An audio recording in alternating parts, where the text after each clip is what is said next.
Hello students, welcome back to our YouTube channel Arya education classes for each learning. Today students, आज की इस video में हम discuss करने जा रहे हैं reproduction in organism part 2। Part 1 में हमने आपको सारा इंट्रोडक्शन एकदम अच्छे से डिटेल में डिस्कस किया था। थोड़ा वीडियो लंबी भी हो गई थी क्योंकि उसमें सारे आपके बेसिक कॉन्सेप्ट्स मैंने एग्जाम्पल दे के क्लियर कराए थे, ठीक है। क्योंकि बेसिक क्लियर होना बहुत ज़रूरी है, तभी आप आगे की चीज़ें अच्छे से ईजिली समझ पाएंगे, ठीक है। तो चलिए स्टार्ट करते हैं। आज असेक्सुअल रिप्रोडक्शन से टॉपिक नंबर है 1.1, ठीक है। तो पार्ट 2 में हम डिस्कस करेंगे पूरा का पूरा असेक्सुअल रिप्रोडक्शन। चलिए स्टार्ट करते हैं without wasting our costly time. So line to line पढ़ते हैं एनसीईआरटी की और इसे एक्सप्लेन करते हैं विद बाय गिविंग एग्जांपल्स, ठीक है। In this method, a single individual parent is capable of producing offspring. As a result, the offspring that are produced are not only identical to one another but are also exact copies of their parent. इसमें कह रहा है कि asexual reproduction ऐसा reproduction है जिसमें single parent involve होता है, यानी कैसा है, यूनी पेरेंटल होता है, ठीक है। यूनी पेरेंटल होता है, इसमें सिंगल पेरेंट इन्वॉल्व होता है। और जो ऑफस्प्रिंग प्रोड्यूस होता है इसमें ये आइडेंटिकल तो होता ही होता है अपने पेरेंट के, साथ ही साथ ये एग्जैक्ट कॉपी होता है अपने पेरेंट की, ठीक है। आइडेंटिकल का मतलब होता है कि सामान्य रूप से मिलता जुलता, जैसे कि हमारा जो चेहरा है हमारे पेरेंट से मिलता जुलता है, ठीक है, तो उसे आप आइडेंटिकल कह सकते हो। लेकिन जब एग्जैक्टली वही कॉपी हो, मतलब कि एकदम कॉपी, जीरोक्स कॉपी कह सकते हैं जिसे आप, ठीक है, तो वहाँ पे एग्जैक्ट कॉपी का यूज करते हैं, ठीक है। But are also exact copies of their parent, ठीक है। यहाँ पे मॉर्फोलॉजिकली नहीं, एज वेल एज जेनेटिकली भी ये सेम ही होते हैं। जो ऑफ स्प्रिंग और सेक्सुअल रिप्रोडक्शन के थ्रू प्रोड्यूस होते हैं वो morphologically as well as genetically अपने पेरेंट के एकदम सिमिलर होते हैं, ठीक है। अब इसको डिफाइन करने के लिए एक टर्म यूज किया जाता है जिसको कहते हैं clone. The term clone is use to describe such morphologically and genetically similar individuals, ठीक है। ठीक है, यहाँ पे एक फिगर दिया गया है, देख सकते हैं यहाँ फिगर 1.2, ठीक है। सारे फिगर्स को एनसीईआरटी को आप माइंड में रखिए, इससे भी क्वेश्चन पुटअप किए जाते हैं, ठीक है। तो इस फिगर में क्या दिखाया गया है, cell division in unicellular organism दिखाया गया है, ठीक है। यूनिसेलुलर ऑर्गेनिज्म, एक कोष के जीव है, उनमें सेल डिवीजन किस प्रकार से होता है। तो ए जो है उसमें दिखाया गया है बडिंग इन ईस्ट, और बी में दिखाया गया है बाइनरी फ्यूजन इन अमीबा, ठीक है। तो आपको ये दिख रहा है, ये जो है ये ईस्ट है, इसमें क्या हो रहा है, बडिंग हो रही है, ठीक है। इसमें ये जो है पेरेंट सेल है, उसके बाद इसमें क्या है, एक प्रोट्रूजन फॉर्म हो रहा है, ठीक है, बॉडी के बाहर, और ये बड का फॉर्मेशन कर रहा है। उसके बाद ये होने के बाद एंड में क्या होगा, ये पेरेंट बॉडी से डिटैच हो जाएगा और एक नए ईस्ट का फॉर्मेशन करेगा, ठीक है। तो इसे कहते हैं बडिंग। और बाइनरी फ्यूजन में क्या होता है कि जो पेरेंट सेल होता है वो ओल्ड एंड मेच्योर होने के बाद क्या करता है, सेल डिवीजन जैसे होता है माइटोसिस, ठीक उसी प्रकार से इसमें प्रोसेस होता है, ठीक है। सेल फरो बनता है, उसके बाद यहाँ पे दो डॉटर सेल्स डिवाइड हो जाते हैं, ठीक है। अब इन दोनों में डिफरेंस क्या है, जो बडिंग होता है इसमें जो सेल डिवीजन होता है वो अनइक्वल सेल डिवीजन होता है, और जो बाइनरी फ्यूजन होता है इसमें इक्वल सेल डिवीजन होता है। ऐसा मैं क्यों कह रहा हूँ, क्योंकि देखिए इसमें साफ साफ देखने को मिल रहा है कि इसमें पेरेंट सेल और जो डॉटर सेल है इनका जो बन रहे हैं ये साइज में काफ़ी डिफरेंट है, एक छोटा है एक बड़ा है। तो यहाँ पे अनइक्वल डिवीजन ऑफ साइटोप्लाज्म होता है, लेकिन यहाँ पे यह होता है इक्वल डिवीजन ऑफ साइटोप्लाज्म होता है। एंड में जो दो डॉटर सेल्स बनते हों एक दूसरे के एकदम सिमिलर साइज के होते हैं, लेकिन इनमें ऐसा नहीं होता। तो आगे बढ़ते हैं, क्या लिखा है, let us see how widespread asexual reproduction is among different groups of organisms. Asexual reproduction is common among single-cell organisms and in plant and animal with relatively simple organizations, ठीक है। असेक्सुअल रिप्रोडक्शन कॉमनली किसमें होता है, single cell organisms में होता है, और relatively simple organisation रखने वाले प्लांट्स एंड एनिमल, जो plant animal simple plants and animals में होता है और सिंगल सेल ऑर्गेनिजम्स में होता है, ठीक है। अगर आपको मैं पूरा ओवरऑल बताऊं तो असेक्सुअल रिप्रोडक्शन सिंगल सेल में तो होता ही होता है, ठीक है। प्लांट्स में चाहे वो सिंपल हो चाहे वो कॉम्प्लेक्स हो, सारे प्लांट्स में असेक्सुअल रिप्रोडक्शन होता है। हालांकि जो कॉम्प्लेक्स प्लांट होते हैं उनमें सेक्सुअल भी होता है असेक्सुअल भी होता है, ठीक है। और लेकिन जो एनिमल्स होते हैं इनमें मोस्टली सेक्सुअल रिप्रोडक्शन ही होता है, ठीक है। बस जो सिंपल एनिमल्स होते हैं उसमें असेक्सुअल रिप्रोडक्शन होता है, जैसे कि प्लेनेरिया होता है, प्लेनेरिया में रीजनरेशन होता है, ठीक है, जिसमें कि उसकी बॉडी क्या होती थी, कई सारे फ्रेगमेंट्स में टूट जाती है। उसके बाद उन तीनों, मान लीजिए कि ये हमारा एक प्लेनेरिया है और इसकी जो बॉडी है कट हो जा रही है 3 पार्ट्स में, तो ये तीनों पार्ट रीजनरेट होकर 3 नए प्लेनेरिया बना देंगे। तो ये एक सिंपल एनिमल है जिसमें रीजनरेशन जैसी प्रक्रिया होती है, जो कि एक असेक्सुअल रिप्रोडक्शन है। लेकिन मोस्टली एनिमल्स में क्या होता है, सेक्सुअल रिप्रोडक्शन होता है। ठीक है। In protists and monerans, the organism or the parent cell divide by mitosis into two to give rise to new individual। जो प्रोटिस्ट और मोनेरन्स के मेंबर्स हैं, प्रोटिस्टा में कौन आता है, यूनिसेलुलर यूकैरियोटिक ऑर्गेनिज्म, मोनेरा में कौन आता है, यूनिसेलुलर प्रोकैरियोटिक ऑर्गेनिज्म। ठीक है। इन दोनों ग्रुप के जो मेंबर्स होते हैं मतलब जितने ऑर्गेनिज्म इस ग्रुप में आते हैं उनके पेरेंट सेल डिवाइड होते हैं माइटोसिस से और 2 नए इंडिविजुअल्स को देते हैं। ठीक है, प्रोड्यूस करते हैं। अब this organism cell division is itself mode of reproduction. अब देखिए यहाँ पे क्या हो रहा है, प्रोटिस्टा और मोनेरन्स में क्या हो रहा है, एक यूनिसेलुलर ऑर्गेनिज्म है ये दोनों। ठीक है। इनमें क्या हो रहा है, रिप्रोडक्शन कैसे हो रहा है, सेल डिवीजन के थ्रू हो रहा है। देखिए पहले भी मैंने आपको बता चुका था पार्ट 1 में कि सेल डिवीजन, देखिए जो यूनिसेलुलर ऑर्गेनिज्म होते हैं उनकी कभी डेथ नहीं होती, वो इमॉर्टल होते हैं। ठीक है। इमॉर्टल किस लिए होते हैं, क्योंकि डेथ ही नहीं होती। जैसे ही ओल्ड मैच्योर होंगे वो सेल डिवाइड करके 2 नए डॉटर सेल्स बना देते हैं। ठीक है। तो सेल डिवीजन यहाँ पे क्या है, एक मोड है, मोड ऑफ रिप्रोडक्शन है। ठीक है। तो cell division is itself mode of reproduction in protist and monerans. Protist और मोनेरन्स में cell division itself mode of reproduction. ठीक है। सो स्टूडेंट्स यहाँ देखिए फिगर 1.3 में क्या दिया गया है, असेक्सुअल रिप्रोडक्टिव स्ट्रक्चर। ठीक है। जो असेक्सुअल रिप्रोडक्शन होता है उसमें कई सारे रिप्रोडक्टिव स्ट्रक्चर होते हैं, अलग अलग ऑर्गेनिज्म में अलग अलग रिप्रोडक्टिव स्ट्रक्चर पाए जाते हैं, जिसे यहाँ पे फिगर के थ्रू दिखाया गया है। ये फिगर जो है उसमें दिखाया गया है कि जू स्पोर्स, क्लेमाइडोमोनास में जो जू स्पोर होता है जो कि एक मोटाइल स्पोर होता है और एंडोजीनसली प्रोड्यूस होता है। ठीक है। अभी मैं आपको दिखा रहा हूँ। बी है कोनिडिया ऑफ पेनिसिलियम, जो कि एक एक्सोजीनसली प्रोड्यूस होता है। ठीक है। बर्ड्स इन हाइड्रा, हाइड्रा में जो बडिंग होती है, बडिंग के थ्रू हाइड्रा में सेक्सुअल रिप्रोडक्शन होता है। गैम्यूल्स इन स्पॉन्ज, जिसे स्पॉन्जिला भी कहते हैं। ठीक है। चलिए फिगर के थ्रू मैं आपको बताता हूँ। यहाँ पे ए फिगर में आप देख रहे हैं ये क्या है, क्लेमाइडोमोनास है, एक एल्गी होता है। ठीक है। इसमें क्या होता है कि असेक्सुअल स्पोर होता है, जू स्पोर, जिसके थ्रू जो कि मोटाइल स्पोर होता है, इसी के थ्रू क्या होता है, असेक्सुअल रिप्रोडक्शन होता है। और ये स्पोर रिप्रोडक्टिव स्ट्रक्चर के अंदर प्रोड्यूस होता है, इंटरनली प्रोड्यूस होता है, इसलिए इसे एंडोजीनस कहते हैं। ठीक है। एंडोजीनस इन नेचर होता है। और यहाँ पे देखेंगे तो ये एक ब्रांच्ड कोनिडियोफोर है। कोनिडियोफोर मतलब कि एक बॉडी है पूरी एक पेनिसिलियम एल्गी की, जिसपे कोनिडिया क्या हो रहे हैं, कोनिडिया स्पोर्स बन रहे हैं। और ये कोनिडिया कैसे बन रहा है, एक्सटर्नली बन रहा है। ठीक है, बॉडी के बाहर, तो इसे एक्सोजीनसली कहेंगे। ठीक है, एक्सोजीनस कहेंगे। ठीक है। तो देख सकते हैं आप। और यहाँ पे सी में जो है बड दिखाया गया, ये हमारा हाइड्रा है, इसके टेंटिकल्स हैं। ठीक है। इसके थ्रू ये चलता है और अपने प्रे को क्रैप करता है। ये इसका माउथ है। ठीक है। और ये बड है। यही बड क्या होता है, बाद में इस बॉडी से डिटैच हो जाता है, एक नए हाइड्रा का फॉर्मेशन करता है। उसके बाद डी है हमारा स्पॉन्ज, जिसमें गैम्यूल्स दिखाए गए हैं। ठीक है। गैम्यूल्स का फॉर्मेशन होता है। ये भी एंडोजीनस ऑरिजिन होता है, क्योंकि ये भी इंटरनली होता है ऑर्गेनिज्म के रिप्रोडक्टिव स्ट्रक्चर के अंदर। ठीक है। तो ये सारी चीज़ें आपको क्लियर हो गई। यहाँ पे आपको लिखा भी मिल जाएगा, क्या लिखा, चलिए पढ़ते हैं लाइन टू लाइन और एक्सप्लेन करते हैं आपको। Many single cell organism reproduce by binary fusion. बहुत सारे single cell organism binary fusion के थ्रू रिप्रोड्यूस करते हैं। Where a cell divide into 2 halves and each repeatedly grows into a adult, जहाँ पे सेल क्या होता है, इक्वली डिवाइड करता है इनटू इक्वल हाफ्स में, और बाद में ये ग्रो करके एक नए एडल्ट का फॉर्मेशन करता है। एग्जाम्पल के लिए अमीबा एंड पैरामीशियम। ठीक है। दोनों प्रोटिस्ट ग्रुप में आते हैं, प्रोटिस्टा में। In yeast the division is unequal and small buds are produced that remain attached initially to the parent cell which eventually get separate and mature into new yeast organism cells. मैंने पहले आपको बताया east में क्या होता है, budding होता है, और ये बर्ड इनिशियली पेरेंट सेल से अटैच होता है, बाद में ये डिटैच हो जाता है, एक नए ईस्ट का फॉर्मेशन करता है। ठीक है।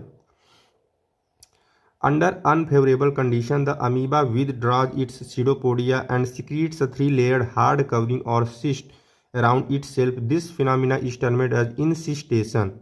When favorable conditions return, the encysted amoeba divides by multiple fission and produces many minute amoeba or pseudopodiospores. The cyst wall bursts out and the spores are liberated in the surrounding medium to grow up to many amoeba, this phenomena is known as sporulation. ठीक है, अब इसको मैं आपको figure के through, example के through अच्छे से समझा देता हूँ। ठीक है, देखिए ये हमारा है अमीबा। ठीक है, अमीबा जैसे ही अनफेवरेबल कंडीशन आता है तो अमीबा जो होता है, इसका जो स्यूडोपोडिया होता है, ये जो फिंगर लाइक प्रोजेक्शन ऐसे है ना, इरेगुलर स्ट्रक्चर, ये क्या करता है, 3 लेयर्ड स्ट्रक्चर अपने अराउंड में फॉर्म करता है। ठीक है, सिक्रीट करता है एक लेयर जो कि 3 लेयर्ड स्ट्रक्चर होती है, कोटिंग होती है। ठीक है, इसके अंदर अमीबा अपने आप को प्रोटेक्ट कर लेता है। ठीक है, अब इस प्रोसेस को कहते हैं इंसिस्टेशन। और ये जो इसके चारों तरफ जो लेयर दिख रही है इसे सिस्ट कहते हैं। ठीक है, तो सिस्ट का फॉर्मेशन कर रहा है इन अनफेवरेबल कंडीशन, इस प्रोसेस को कहते हैं इंसिस्टेशन। ठीक है, अब क्या होता है, ये इंसिस्टेड अमीबा है। ठीक है, तो ये क्या होता है, जैसे ही फेवरेबल कंडीशन फिर से अचीव होता है तो ये अमीबा क्या करती है, ये मल्टीप्लाई होकर डिवाइड हो जाती है और कई सारे माइन्यूट स्पोर्स बना देती है। ठीक है, छोटे छोटे स्पोर्स का फॉर्मेशन करती है। ठीक है, और ये स्पोर्स बाद में क्या होते हैं कि ये सिस्ट वाल ब्रेक करके बाहर आ जाते हैं। बाहर आने के बाद ये मीडियम पे ग्रो करते हैं और कई सारे अमीबा का फॉर्मेशन करते हैं। तो स्पोर का फॉर्मेशन और इसका ग्रो ये जो हो रहा है, इस प्रोसेस को कहते हैं स्पोरुलेशन। और सिस्ट का फॉर्मेशन जो हो रहा था उसे इंसिस्टेशन कहते हैं। ठीक है, चलिए आगे चलते हैं। आगे देखिए दिया गया है फिगर 1.4, इसमें क्या दिखाया गया है, वेजिटेटिव प्रोपोग्यूल्स इन एंजियोस्पर्म्स। एंजियोस्पर्म्स यानी हायर प्लांट्स की बात की जा रही है इसमें। इसमें वेजिटेटिव प्रोपोग्यूल्स दिखाए गए हैं। वेजिटेटिव प्रोपोग्यूल्स क्या होते हैं, ऐसे प्लांट के पार्ट जिससे वेजिटेटिव प्रोपोगेशन होता है। वेजिटेटिव पार्ट मतलब कैसे, स्टेम हो गया, ठीक है, रूट हो गया, लीफ हो गया, जितने भी प्लांट के जो पार्ट होते हैं, ठीक है, उसे वेजिटेटिव पार्ट कहते हैं। अदर देन रिप्रोडक्टिव पार्ट को छोड़ के जितने भी पार्ट होते हैं उसे वेजिटेटिव पार्ट करते कहते हैं। और इसमें कुछ एग्जांपल्स दिए गए हैं, जैसे आइज ऑफ पोटैटो। ठीक है, पोटैटो अभी मैं दिखाऊंगा फिगर के थ्रू, आप देखते होंगे कि जैसे ही मॉइस्चर आता है तो पोटैटो में से कुछ वाइट वाइट निकलने लगता है, इसे कहते हैं आइज ऑफ पोटैटो। ठीक है, ये बी है, क्या है, राइजोम ऑफ जिंजर। ठीक है, उसके बाद सी है बल्बिल ऑफ अगेव, डी है leaf buds of Bryophyllum and E है ऑब्सेट ऑफ वाटर हाइसिन, जिसे इकॉर्निया भी कहते हैं। इसी के बारे में अभी पढ़ेंगे हम, इससे पूछा जाता है, जिसे टेरर ऑफ बंगाल कहते हैं। ठीक है, तो चलिए फिगर के थ्रू मैं आपको दिखाता हूँ। ये हमारा पोटैटो है, इसमें कुछ इस प्रकार से आइज होती हैं जिससे ट्यूबर निकलता है और एक नए पोटैटो प्लांट का फॉर्मेशन करता है। ठीक है, जर्मिनेटिंग आई बर्ड। तो ये एक वेजिटेटिव प्रोपगेशन हो रहा है। ठीक है, और वेजिटेटिव प्रोपग्यूल यहाँ पे क्या हुआ, आइज। ठीक है, जिसे ट्यूबर भी कह सकते हैं आप। यहाँ पे क्या है, ये जो जिंजर होता है इसका वेजिटेटिव प्रोपग्यूल क्या होता है, राइजोम होता है। राइजोम ना ही केवल जिंजर का प्रोपग्यूल होता है, वेजिटेटिव प्रोपग्यूल होता है, बाकी मिंट बनाना में भी यही होता है। उसके बाद आते हैं बल्बिल। ठीक है, जो बल्बिल होता है किसका वेजिटेटिव प्रोपग्यूल होगा, अगेव का होगा। ठीक है, यही ब्रायोफाइलम लीफ का क्या होगा, एडवेंटिशियस बर्ड। ठीक है, इसके लीफ के मार्जिन के बीच में से नोचेस निकलते हैं, बर्ड्स निकलते हैं, जिसे एडवेंटिशियस बर्ड कहते हैं। इसी से एक नया ब्रायोफाइलम प्लांट का जनरेशन होता है। और ये जो वेजिटेटिव प्रोपग्यूल है इसे कहते हैं एडवेंटिशियस बर्ड। ठीक है, और वाटर हाइसिन की बात करें तो इसमें क्या होता है, वेजिटेटिव प्रोपग्यूल ऑफ सेट। ठीक है, तो चलिए ये सारी चीज़ें हो गई। अब लाइन टू लाइन इसे डिस्कस भी कर लेते हैं। Members of the kingdom fungi and simple plant such as algae reproduce through sexual special asexual reproductive structure. ठीक है, जो मेंबर्स ऑफ किंगडम फंजाई हैं और सिंपल प्लांट जैसे कि एल्गी है, ये रिप्रोड्यूस करते हैं कुछ स्पेशल असेक्सुअल रिप्रोडक्टिव स्ट्रक्चर से। The most common of this structure are zoospores that usually are microscopic motile structure. Other common asexual reproductive structure are conidia, buds, gemmules. ठीक है, अब इन चीज़ों को मैं आपको एक नोट के थ्रू समझा देता हूँ। ठीक है, देखिए यहाँ पे members of kingdom fungi and simple plant जैसे कि एल्गी है, यहाँ पे दिखाया गया है। यहाँ पे इसके स्पेशल रिप्रोडक्टिव स्ट्रक्चर्स आपको देखने को मिल रहे होंगे। ठीक है, पहला है क्लेमाइडोमोना जो कि एक प्लांट एल्गी है। ठीक है, और यहाँ पे इसका जो स्पेशल रिप्रोडक्टिव स्ट्रक्चर है वो क्या होता है, जूस्पोर होता है, जो एनसीईआरटी में दिया गया है। और ये कैसा होता है, मोटाइल होता है। ठीक है, और उसके बाद दूसरा है पेनिसिलियम। पेनिसिलियम का जो रिप्रोडक्टिव स्ट्रक्चर होता है कैसा होता है, कोनिडिया होता है। हाइड्रा का क्या होता है, बर्ड होता है। स्पॉन्जिस का क्या होता है, गैम्यूल्स होता है। ठीक है, तो ये लाइन आपको क्लियर, यही सब बताया गया है इसमें। You have learn about vegetative reproduction in plants in class 11। What do you think is vegetative reproduction also type of asexual reproduction? Why do you say so? Is the term clone applicable to the offspring formed by vegetative reproduction? इसमें कह रहा है कि जो vegetative reproduction है क्या वो एक टाइप का असेक्सुअल रिप्रोडक्शन है? अगर हाँ तो क्या टर्म क्लोन उसके लिए एप्लीकेबल होगा? तो बिल्कुल सही, हाँ। जो हमारा वेजिटेटिव रिप्रोडक्शन है एक प्रकार का असेक्सुअल रिप्रोडक्शन ही होता है, क्योंकि इसमें यूनिपेरेंट ही है, सिंगल पेरेंट इन्वॉल्व होता है। और इसमें जो क्लोन वर्ड है ये पूरी तरह से एप्लीकेबल होता है। जो वेजिटेटिव रिप्रोडक्शन के थ्रू प्लांट्स प्रोड्यूस होते हैं वो मार्फोलॉजिकली और जेनेटिकली सेम होते हैं, एग्जैक्ट कॉपी होते हैं अपने पेरेंट का, ठीक है। हाँ, कुछ आर्टिफिशियल वेजिटेटिव रिप्रोडक्शन है, जैसे कि ग्राफ्टिंग होता है, तो वो एक्सेप्शंस हैं, क्योंकि वो वेजिटेटिव रिप्रोडक्शन नहीं, वो आर्टिफिशियल है, ठीक है। वो उनमें क्या होता है कि एक स्टॉन होता है, किसी एक प्लांट का स्टॉक ले लेते हैं यानी रूट वाला पार्ट, और किसी एक पार्ट का सियोन ले लेते हैं, कोई ऊपर वाला स्टेम वाला पार्ट, ठीक है, ट्रंक पार्ट, ठीक है, सॉरी ऊपर वाला। तो उन दोनों को क्या करते हैं, ज्वाइंट कर देते हैं, ठीक है, और उसके बाद बाइंड कर देते हैं। कुछ देर बाद उसमें एक नई स्पीसीज बन के आती है, कुछ नए चीज़ें बन के आती हैं, तो वो उसमें नहीं आता। किस में नहीं आता? वो क्लोन नहीं होता, ठीक है, क्योंकि वो आर्टिफिशियली चीज़ें की जा रही हैं, ठीक है। तो इसके लिए जो आंसर होगा वो हाँ होगा, यस होगा। While in animals and other simple organisms the term asexual is used unambiguously, in plants the term vegetative reproduction is frequently used। ये इसलिए होता है, इसमें कह रहा है कि एनिमल्स के लिए ये असेक्सुअल रिप्रोडक्शन बहुत बार संशय से बहुत यूज किया जाता है, मतलब कि ठीक है, डाउटफुली। तो क्यों ऐसा होता है? क्योंकि देखिए मैंने बताया था आपको शुरुआत में है कि जो एनिमल्स होते हैं, मोस्टली एनिमल्स जो होते हैं वो उनमें सेक्सुअल रिप्रोडक्शन ही होता है कॉमनली, ठीक है। तो एनिमल्स की जहाँ भी बात करेंगे सेक्सुअल रिप्रोडक्शन ही दिमाग में आता है, ठीक है, इसलिए ऐसा होता है, ठीक है। कुछ ही ऐसे एनिमल है सिंपल ऑर्गेनाइजेशन वाले जिसमें असेक्सुअल रिप्रोडक्शन पाया जाता है, ठीक है। In plants the term vegetative reproduction is frequently used. Plants में vegetative reproduction is frequently used इसलिए है क्योंकि प्लांट्स में जो होता है वेजिटेटिव रिप्रोडक्शन ज़्यादातर होता है, ठीक है। In plants, the unit of vegetative propagation such as runner, rhizome, sucker, tuber, offset bulb are all capable of giving rise to new offspring। इसमें कुछ वेजिटेटिव प्रोपेग्यूल्स दिए गए हैं। वेजिटेटिव प्रोपेग्यूल्स मतलब प्लांट के वो पार्ट होते हैं जिससे एक नया प्लांट जनरेट होता है, जैसे कि रनर हो गया, राइजोम हो गया, सकर हो गया, ट्यूबर हो गया, ऑफसेट हो गया, बल्ब हो गया। यहाँ पे दिखाया गया है, मैंने लिख भी दिया है कि रनर जो होता है वो ग्रास में होता है, राइजोम जिंजर और मिंट के लिए है, बनाना के लिए भी होता है, शक्कर जो होता है एमॉर्बिटल के लिए होता है, ट्यूबर जो होता है पोटैटो और डहलिया के लिए होता है, बल्ब जो होता है अनियन के लिए होता है, और बल्बिल जो होता है वो अगेव के लिए होता है, ठीक है। और ये स्ट्रक्चर जो दिखाए गए हैं आपको इन्हीं कहते हैं वेजिटेटिव प्रोपेग्यूल्स जिससे वेजिटेटिव प्रोपगेशन होता है आगे, ठीक है।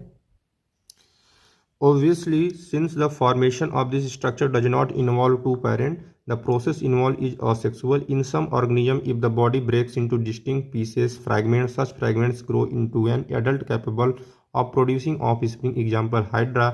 This is also a mode of asexual reproduction called fragmentation.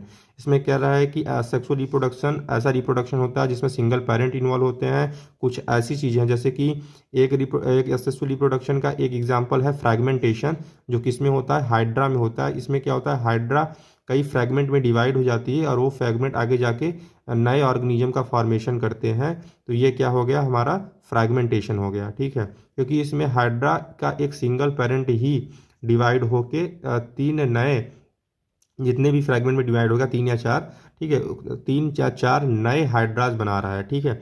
तो यहाँ पे क्या हुआ? फ्रैगमेंटेशन, जो कि असेक्सुअल रिप्रोडक्शन का एग्जाम्पल है। यहाँ पे पढ़ते हैं, यहाँ से जो होता है थोड़ा इंपॉर्टेंट टॉपिक है, यहाँ पे बात किया गया है वाटर हाइसिंथ के बारे में, ठीक है। You must have heard about the scourge of water bodies or about the terror of Bengal. This is nothing but the aquatic plant water hyacinth, which is one of the most invasive weed found growing wherever there is standing water. It drains oxygen from water, which leads to death of fishes. देखिए, आप क्या बंगाल की बात की जा रही है, terror of Bengal यानी बंगाल की परेशानी। तो ऐसा बंगाल में क्या हुआ जो बंगाल परेशान हो गया, ठीक है। बंगाल की बात करें तो बंगाल का जो फूड होता है, जो जिसे कॉमनली लोग खाते हैं, ठीक है, डे टू डे लाइफ में, वो होता है मच्छी भात यानी मछली और चावल, ठीक है। तो यहाँ पे बंगाल में परेशानी भी इस मछली के कारण ही आई थी। मछली के कारण नहीं, मतलब मछली के कमी के कारण आई थी। ऐसा क्यों हो रहा था? क्योंकि यहाँ पे एक वाटर हाइसिंथ नाम का प्लांट इंडिया में इंट्रोड्यूस हुआ था। क्यों इंट्रोड्यूस हुआ था? Due to its beautiful flowers and shape of leaves. जो वाटर हाइसिंथ प्लांट था उसका जो फ्लावर था काफ़ी ज़्यादा सुंदर देखने में लगता था, उसके जो लीव्स थे वो काफ़ी ज़्यादा अच्छे थे, देखने में लगते थे, ठीक है। इसलिए ये इंडिया में इंट्रोड्यूस किया गया, और जब ये इंट्रोड्यूस किया गया तो क्या हुआ कि बहुत ही जल्दी से ये अपने आप को स्प्रेड कर लेता था। इन्वेसिव वीड था, बहुत ही जल्दी से अपने आप को स्प्रेड कर लेता था, ठीक है, बहुत ही कम समय में स्प्रेड कर लेता था। और ये करता क्या था? ये करता था जहाँ भी स्टैंडिंग वाटर है, जहाँ भी रुका हुआ पानी है, वहाँ पे जल्दी से ग्रो कर जाता था, और उनमें जो प्रेजेंट ऑक्सीजन है उसे ड्रेन कर लेता था, ठीक है, पानी के ऑक्सीजन को यूज कर लेता था, तो पानी में ऑक्सीजन की कमी हो जाती थी, ठीक है। जब कमी हो जाएगी तो उसमें जो रह रहे हैं ऑर्गेनिज्म, पानी के अंदर जो ऑर्गेनिज्म रह रहे हैं, वे ऑक्सीजन की कमी के कारण मरने लगे, ठीक है, उनकी डेथ होने लगी, ठीक है। अब पानी के अंदर ज़्यादातर कौन सा ऑर्गेनिज्म रहते हैं? फिशेस रहती हैं, मछलियाँ होती हैं। तो मछलियों की डेथ होने लगी, जब मछलियों की कमी होने लगी बंगाल में, ठीक है, बंगाल के लोग तो वही खाते हैं, तो वहाँ पे फूड की स्टोरेज हो गई, ठीक है, सॉरी, फूड की क्या हो गई? कमी हो गई, ठीक है। This is nothing but the, ठीक है, यही सब चीज़ें देखिए इसमें लिखी गई हैं, ठीक है। अब यहाँ पे मैंने टेरर ऑफ बंगाल ये किस लिए है यहाँ पे भी लिख दिया। ये मोस्ट इन्वेसिव वीड होता है, स्टैंडिंग वाटर में ग्रो करता है, ऑक्सीजन ड्रेन करता है, इसके कारण कई सारे फिशेस की डेथ हो जाती है। Difficult to get rid of them, इनसे छुटकारा पाना काफ़ी मुश्किल होता है क्योंकि बहुत ही जल्दी ये ग्रो कर जाते हैं किसी एरिया में। Are you aware how plant like potato, sugar cane, banana, ginger, dahlia are cultivated? Have you seen small plants emerging from the buds called eyes of the potato tuber from the rhizome of banana and ginger? When you carefully try to determine the site of origin of the new plantlet in the plant listed above, you will notice that they invariably arise from nodes present in the modified stem of this plant. कहा गया है कि आपने कभी सोचा कि ये जो आइज ऑफ पोटैटो है, ट्यूबर है, उससे पोटैटो, राइजोम से बनाना, जिंजर, ये सब ग्रो कर जाते हैं।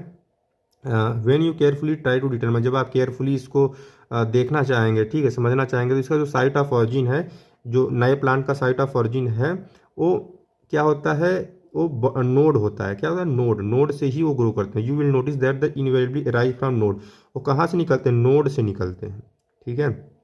Present in the modified stem, जो कि उनके मॉडिफाइड स्टेम में प्रेजेंट होता है। When the node come in the contact with damp soil और water, they produce roots and new plants, ठीक है। यानी कहने का यही मतलब है कि जो भी ये रिप्रोडक्टिव स्ट्रक्चर आपने पढ़े अभी, राइजोम, आइस, ट्यूबर, तो इनमें नोड होते हैं और यही नोड से रूट जनरेट होता है और नए प्लांट का फॉर्मेशन होता है, ठीक है। जैसे ही ये नोड डैम्प सॉइल वाटर के कांटेक्ट में आते हैं, ये रूट्स प्रोडक्ट का मतलब प्रोड्यूस करते हैं और नए प्लांट जनरेट होते हैं। Similarly adventitious bud arise from notches present at margins of leaves of bryophyllum. वैसे ही उसी प्रकार से क्या होता है कि ब्रायोफाइलम लीफ के मार्जिन में से नोचेस निकलते हैं और एडवेंटिशियस बड का फॉर्मेशन होता है, जिसके थ्रू ब्रायोफाइलम का एक नया प्लांट जनरेट होता है। जो एडवेंटिशियस बड निकला, अब बड में से ही रूट निकलेगा, उसके बाद स्टेम, लीफ, नए प्लांट का फॉर्मेशन होगा। This ability is fully exploited bye Gardner's and farmers for commercial propagation of such plant. अब ये जो एबिलिटी है ये फुली यूज की जाती है, एक्सेस अमाउंट में यूज की जाती है। गार्डनर जो माली होते हैं, माला बनाने वाले, जो किसान हैं, खेती करने वाले फूलों की, ठीक है, प्लांट्स की, ठीक है, नर्सरी वाले जो हैं, तो ये लार्ज अमाउंट में प्रोड्यूस करने के लिए इसका फुली एक्सप्लॉइटेशन करते हैं इस चीज़ का। It is interesting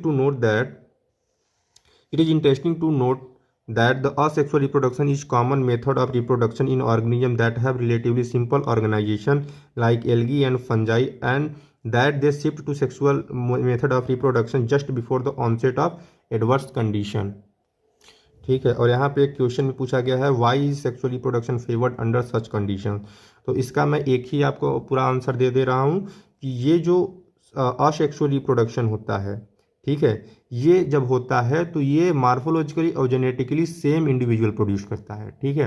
asexual reproduction कैसा इंडिविजुअल प्रोड्यूस करेगा, कैसा ऑफस्प्रिंग प्रोड्यूस करेगा?